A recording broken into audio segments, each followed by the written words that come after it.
tez unuttun beni. Dağlara mı yazdım yazdım, rüzgara mı yazdım, sulara mı yazdım, tez unuttun beni.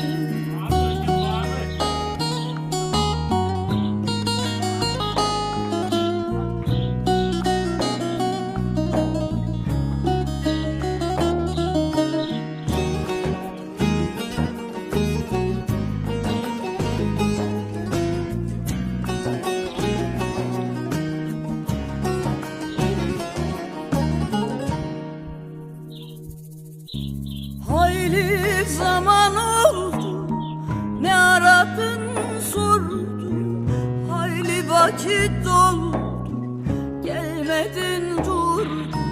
Hasretin hançeri sineme vurdu, demem o ki zalim sen beni yordun. Dağlara mı yazdın, sulara mı yazdın, rüzgara mı yazdın, tez unuttun beni. Dağlara mı yazdın yazdım, sulara mı yazdın, rüzgara mı yazdın, tez unuttun beni.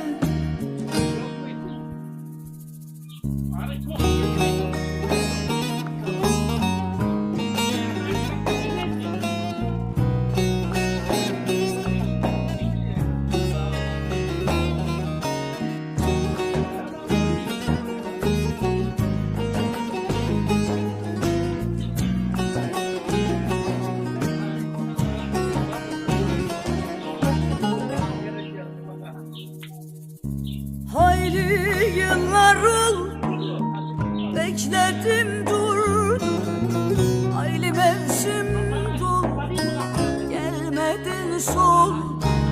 Yarın vicdanına kara su mu doldu, duy sesimiz abi, hayat senle dolu. Dağlara mı yazdın, sulara mı yazdın, rüzgara mı yazdın, tez unuttun beni. Dağlara mı yazdın yazdım, sulara mı yazdın, rüzgara mı yazdın,